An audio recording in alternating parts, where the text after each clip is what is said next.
Our service is about to begin. Please turn off your videos and make sure you are muted. You'll be invited to turn your video back on during the greeting. David Nelson is the technical host today who will be monitoring the chats. So questions for the test hosts can be directed to David.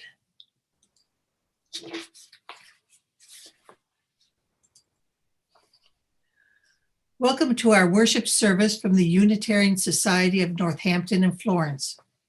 I'm Kathy Lilly, and I'm your Zoom host this morning.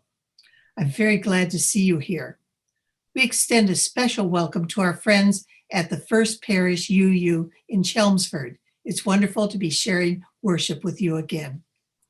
We strive to be a congregation that welcomes people of all ages, races, religious beliefs, backgrounds, gender identities, and abilities. We belong to the Unitarian Universalist Association of Congregations, and we are guided, inspired by its values and principles. Those values and principles move us to remember that we in Northampton inhabit unceded land of the Pecumtuck and Nipmuc peoples. Our values and principles remind us to acknowledge our responsibility to face all the painful legacies of dispossession and systemic racism that are part of our collective history, even as we affirm and celebrate the legacies that inspire us.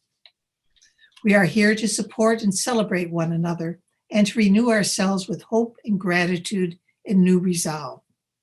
If you are new or returning after a time away, we're very glad you're here. Please feel free to fill out a virtual visitor card. Doing that allows us to put you on our email contact list. There's a link to the card in the chat. And we ask that you remain muted throughout the service and turn off your videos except during the greeting in order to help the technology work as smoothly as possible. We hope you'll stay for social hour afterwards. It is a great way to engage in meaningful conversations with people you might not otherwise have met. And now we'll begin our service.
The stuff I need for singing by whatever means is garnered from every thought, every heart that ever pounded the earth.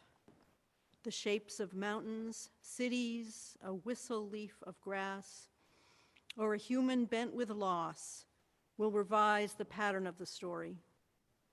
I take it from there, play through the heartbreak of the tenderness of being until I am the sky, the earth, the song, and the singer. And now, please join in saying the words to accompany lighting our chalice. We light this chalice not because we must, but because we may. We light this chalice not because we have the truth, but because we come bearing and seeking many truths. We light this chalice that our faith may be a beacon of compassion, of solace, and of justice.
Good morning. My name is Jessica Harwood, and I'm USNF's Director of Faith Development and Community Engagement.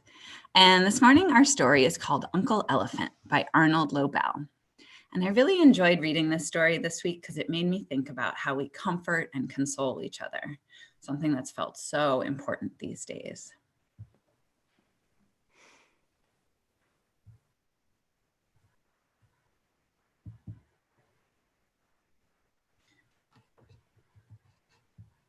Mother and father went for a sail in their boat.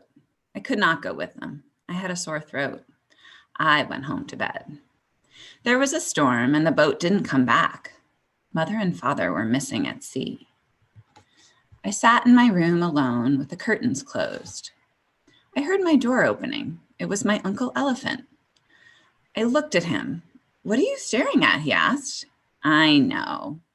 You're looking at my wrinkles." "You do not have many wrinkles," I said. "I have more wrinkles than a tree has leaves." "But why?" "Because I am old," said Uncle Elephant. "Now come out of this dark place and come visit me." I sat with Uncle Elephant on the train. We shared a bag of peanuts and looked out the window. The country rushed past. 1, 2, 3. "Oh, I missed one," said Uncle Elephant. I asked what he was counting. "I'm trying to count the houses. 1, 2, 3, 4. I missed one again. Now what are you counting?"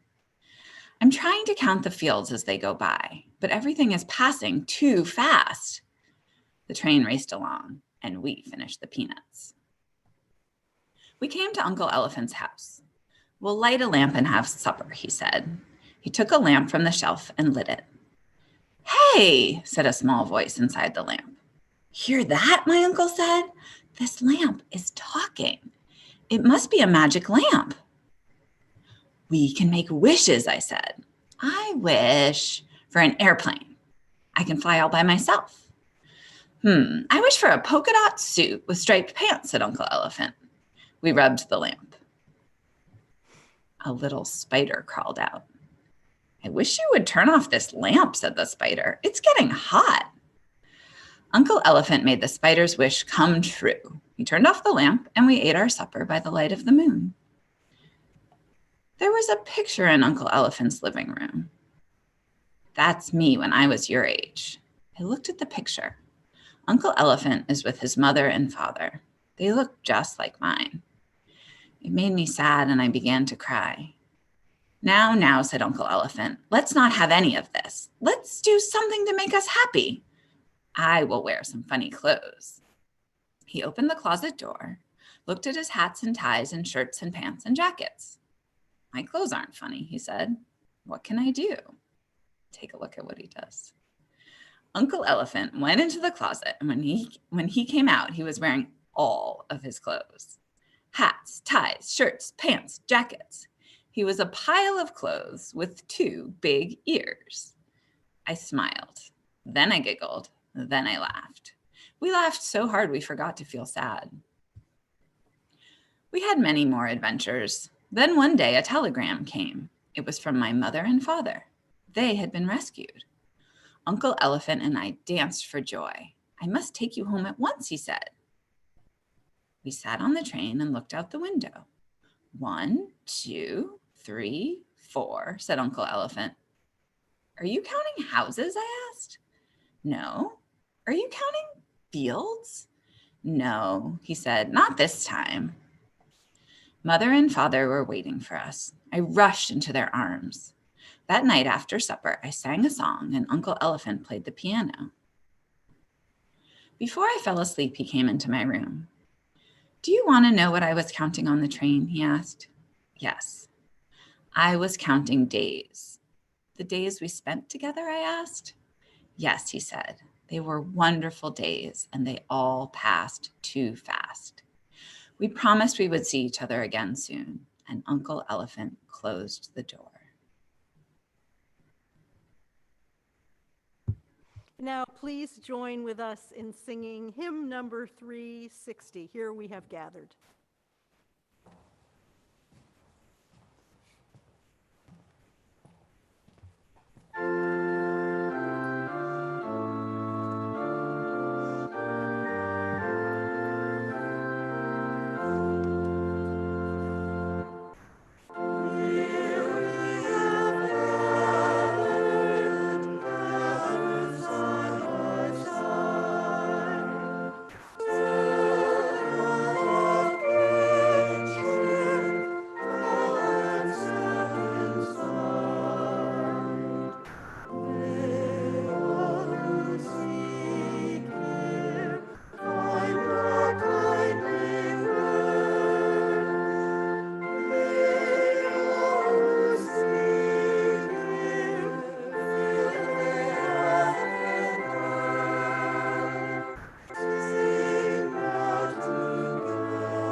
now please turn on your videos, and you can choose gallery view in order to see each other.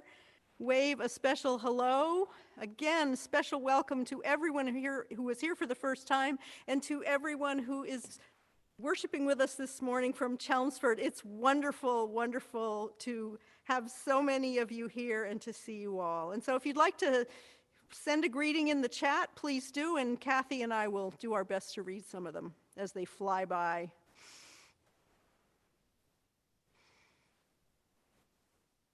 Hi, everyone. Wow. Hello.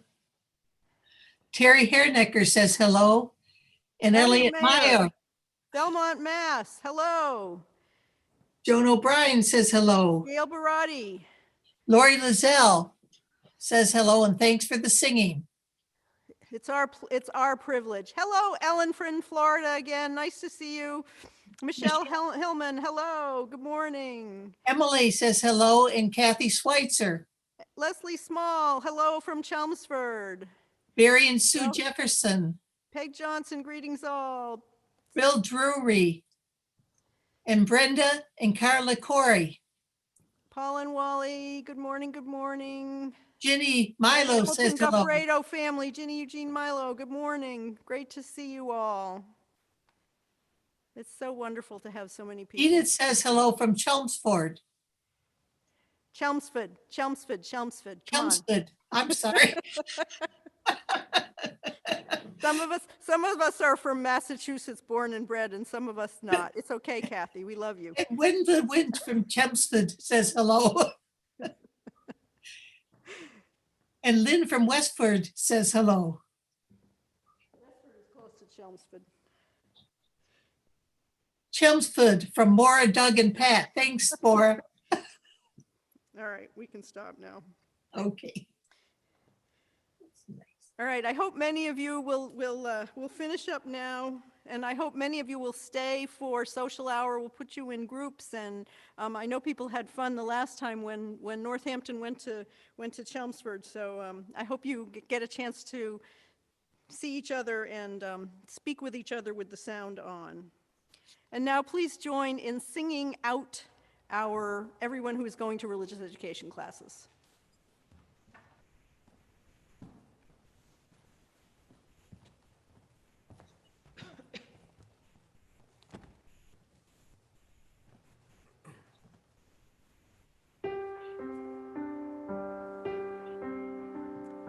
Go now in peace, go now in peace. Let the spirit of love surround you.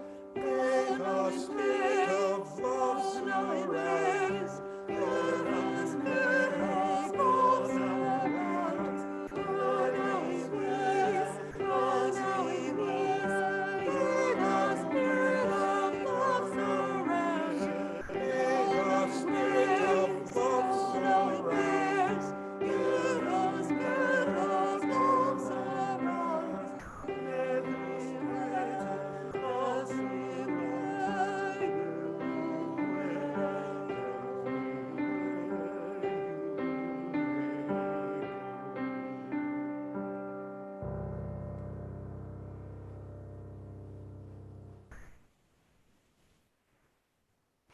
Every week here, we continue the tradition of pausing for music and sharing our habit of generosity.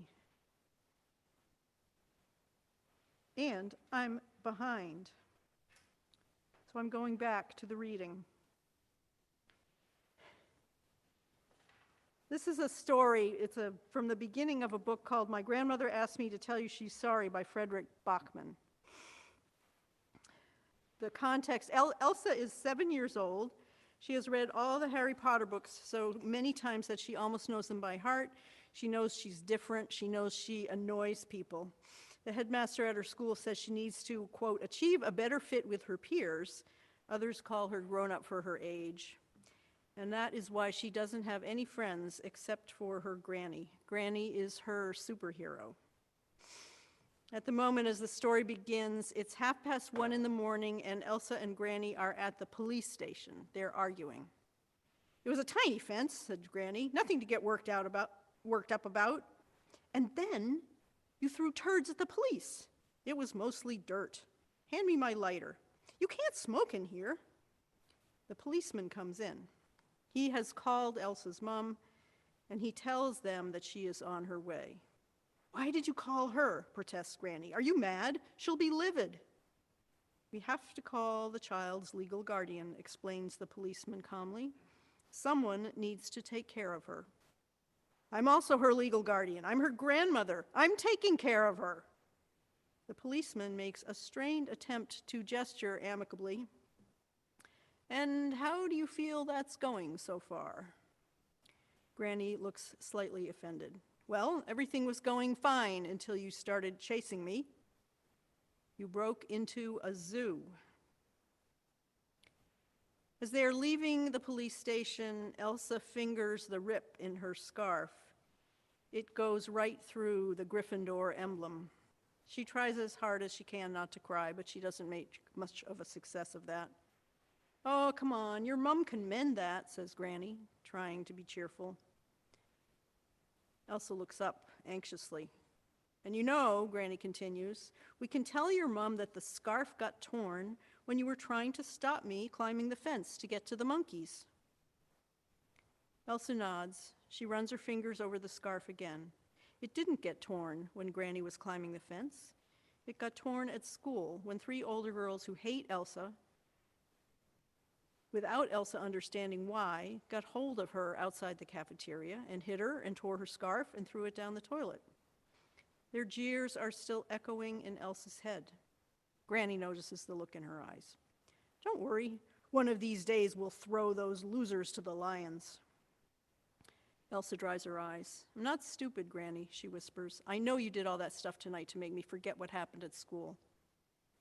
I didn't want you to remember this day because of the scarf. I wanted you to remember it as the day your granny broke into a zoo. And escaped from the hospital, Elsa says with a grin. And escaped from the hospital, Granny says with a grin. And threw turds at the police. Actually, it was soil, or mostly soil anyway. Changing memories is a good superpower, I suppose, says Elsa. Granny shrugs. If you can't get rid of the bad, you have to top it up with more goody stuff. That's not a word, says Elsa. I know, says Granny.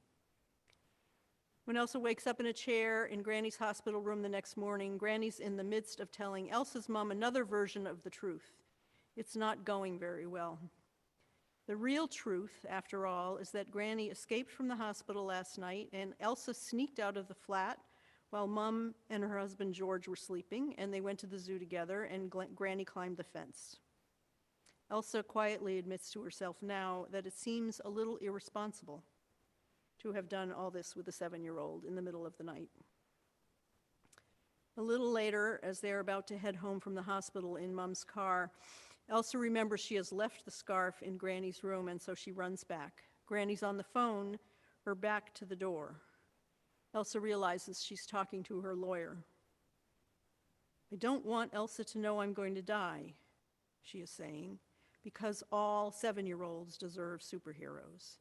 And one of their superpowers ought to be that they don't get cancer. And now Bill has our Social Justice Minute.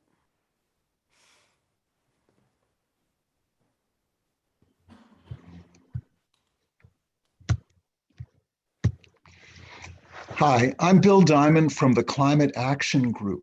This is the Social Justice Minute, which recognizes that our faith calls us powerfully to action on social justice and the environment.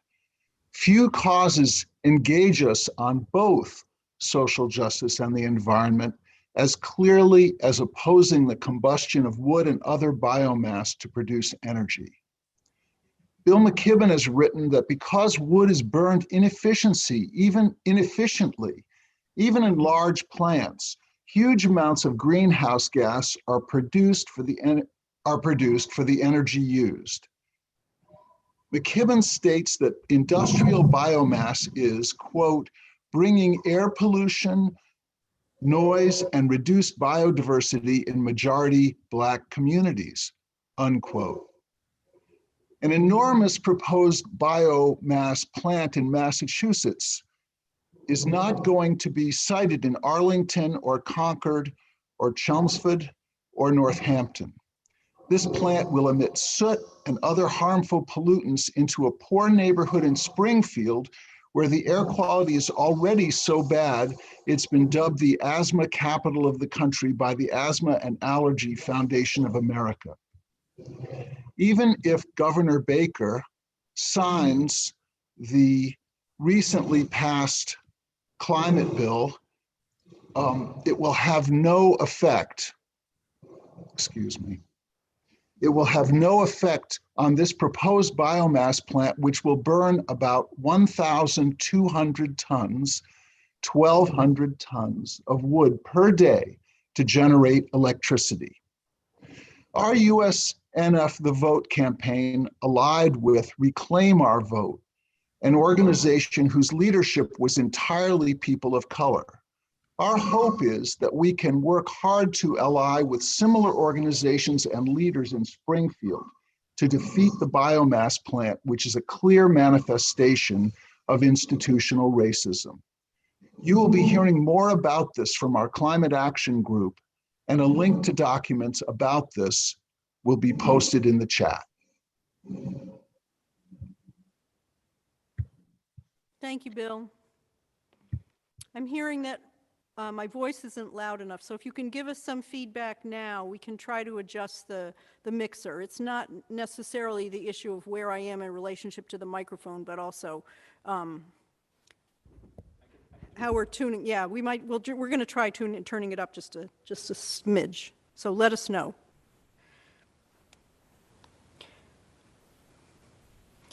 Every week we continue the tradition of pausing for music and sharing our habit of generosity. Tomorrow our coordinating council is going to choose organizations to receive half of our weekly offerings for the rest of this year. If you're part of USNF, you may donate online or send in a check. You can choose Sunday Share if you use the donate button on our website. You can just choose Sunday Share from the menu of donation options. First Parish Chelmsford has just about the same system that we do. You may donate online or send in a check. And I hope all of you enjoy more of the drawings from members of our board, some of which escaped being seen in the slideshow for their service last week. And now we will enjoy the offertory music.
Our meditation is a poem called The Mower by Philip Larkin. The mower stalled twice. Kneeling, I found a hedgehog jammed up against the blades, killed. It had been in the long grass. I had seen it before and even fed it once. Now I had mauled its unobtrusive world unmendably. Burial was no help. Next morning I got up and it did not. The first day after a death, the new absence is always the same. We should be careful of each other. We should be kind while there is still time. Let's take just a moment together in silence.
We have another poem about losing things. I'm sure it's familiar to some of you. It's called One Art by Elizabeth Bishop. The art of losing isn't hard to master. So many things seem filled with the intent to be lost that their loss is no disaster. Lose something every day, accept the fluster of lost door keys, the hour badly spent. The art of losing isn't hard to master.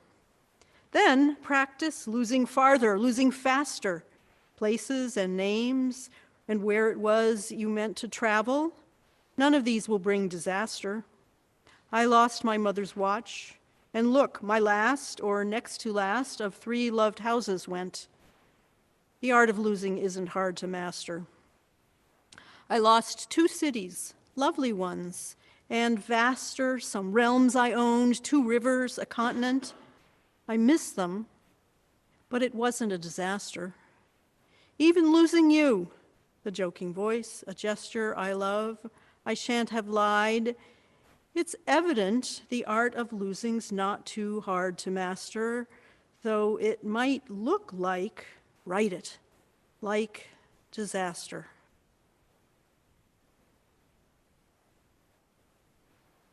Please join now in singing, I Know I Can Go On.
The art of losing isn't hard to master.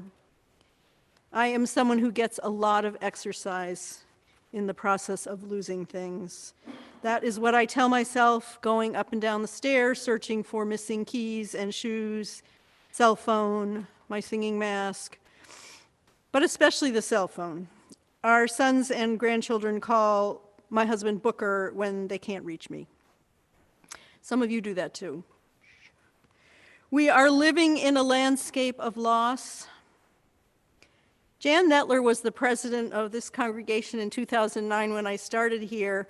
Jan came into our office this past week to drop off checks and pick up, I think, grocery store gift cards.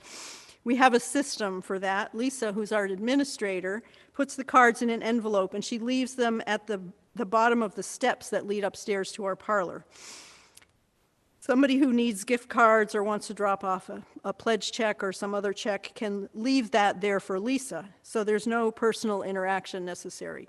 But Jan came up, and I went out into the parlor to see her. We were masked and distanced, of course. We greeted each other, and then she said, "Turn around." I didn't understand. She said, "Turn around. I want to see your back. I want to see you in 3 dimensions." Turned around. I showed her my back. "I miss this place," she said. This landscape of loss affects all of us, and we have so much to miss. We miss being with one another in person, in 3 dimensions. We miss travel, doing errands without worrying, without having to be careful. Some of us miss companionship. Some of us miss alone time, especially if children or a partner is home 24/7. We miss calendars that mark travel and vacation plans and weekend events, movies, concerts, family gatherings, dinner dates. In the larger picture, we are also mourning the ways in which our world, our planet, our democracy have been mauled. And we try to hope that the mauling is not unmendable. One of the ways we cope with loss is distracting ourselves. Binge scrolling or binge watching are some ways of distracting ourselves right now. Distracting ourselves from what we're missing. We miss handshakes and hugs and gatherings in our sanctuaries to see and to be seen, to listen, to speak, to be silent together, to sing. We miss our family and friends. Not everyone is as lucky as the little elephant in the story. Not everyone who is lost at sea gets rescued. We miss the people we love who have died. Frederick Bachman's story about Elsa and her granny is one of those books that people either love or hate. You can call it tender and comical and imaginative, and you can also call it convoluted and smug and contrived. And it begins, as I said, with that midnight trip to the zoo. Granny dies not long afterward, and then the story is in part, or in large part, about how Elsa deals with the loss. If you can't get rid of the bad, Granny has told Elsa at the police station, you have to top it up with more goody stuff. Granny dies, and she leaves Elsa goody stuff in the form of an assignment, which is letters to deliver and secrets to uncover. The book's title is My Grandmother Asked Me to Tell You She's Sorry. And Elsa's assignment is Granny's way of repenting and making amends for her own mistakes, her own failures, her regrets, the omissions she couldn't face or fix in her own life, including, of course, dying, which superheroes are not supposed to do. But in the story, the having something important and challenging to do does help Elsa live and cope with her grief and her loss. So we can find something to do, another way to cope, another way we do cope with loss is to become numb. And some of that is protective. It allows us to function, at least in a minimal way that we need to do. And then we also need to break through the numbness so that we don't become frozen in it. Think back to that memorial moment at dusk on January 20th. Those lanterns, the Lincoln Memorial, the reflecting pool. Then President-elect Biden's simple words. Many of us were moved to tears watching that. Members of our board and a few other people came to stand in front of our fully lit building at 5:30 that evening. The downtown streets were pretty much empty, although there were a lot of lights on. A few curious passersby stopped to try to figure out what we were doing. We stood in a circle, and Patty Cowden, who is part of our congregation and whose husband died of COVID last March, read a brief poem. And then when the bell at First Churches down the street began to toll, since we don't have a bell, we rang the bells we had in our hands. And some of us were moved to tears.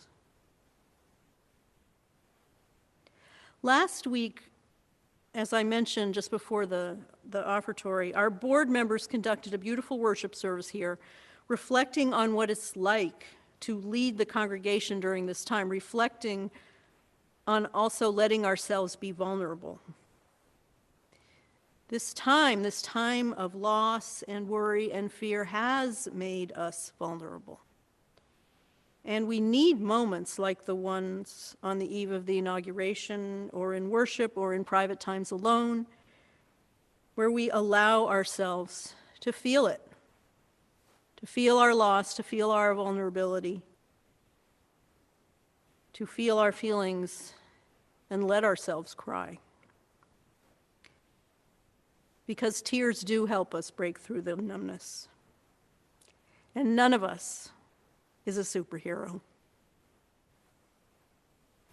We have moments when we're coping reasonably well and moments when we are not. I've experienced losses this year, but mostly I'm pretty lucky.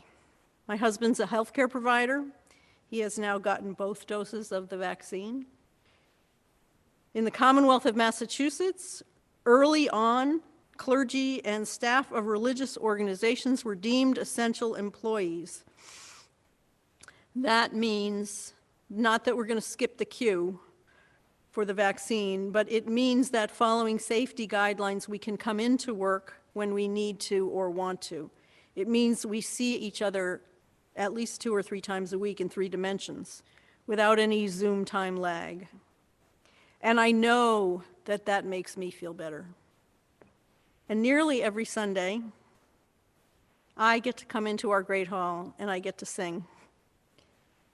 It's a little odd and challenging, singing with people from a distance of 20 feet, never knowing what it's going to sound like through the not so perfect medium of Zoom.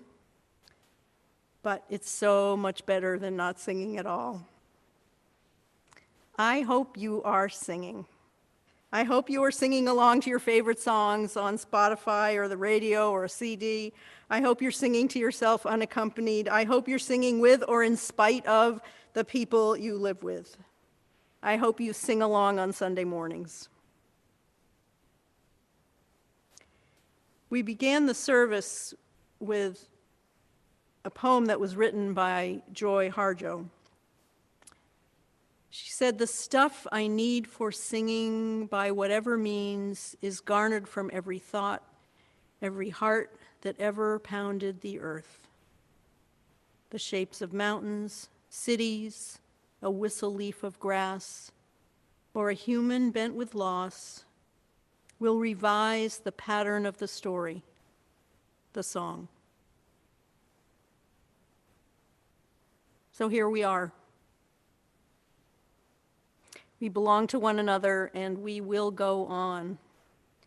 We will be vaccinated.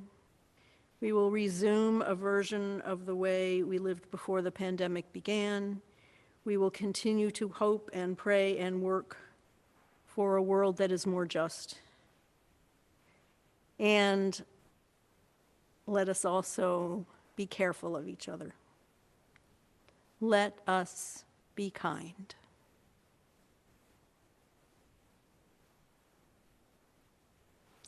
Please join now in singing My life goes on.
How can I keep from singing?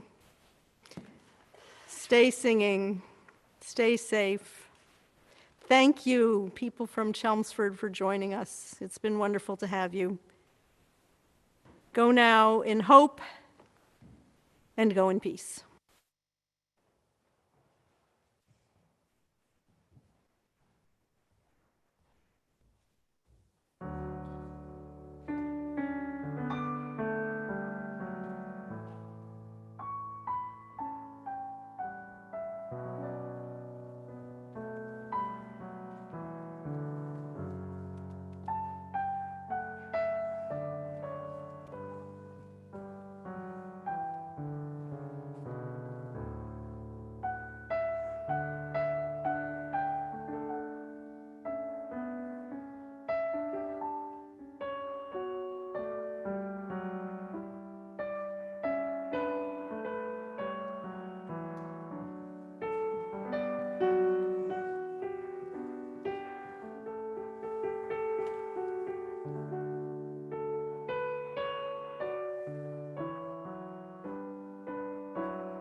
Thank you, thank you, thank you. Thank you, Sarah. Thank you, Britt.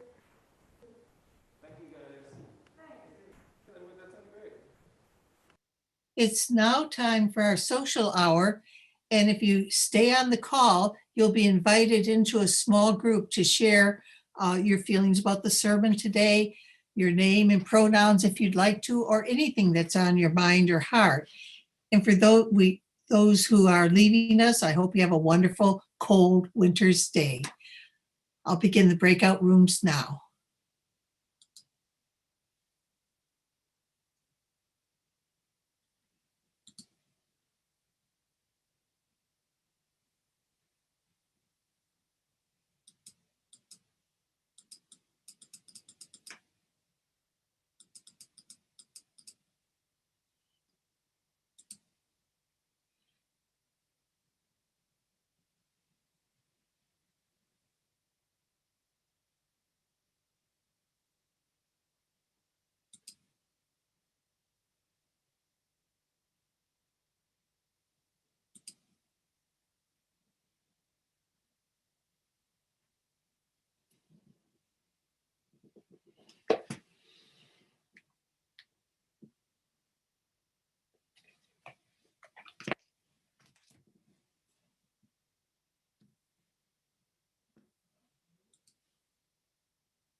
Hi, Patty.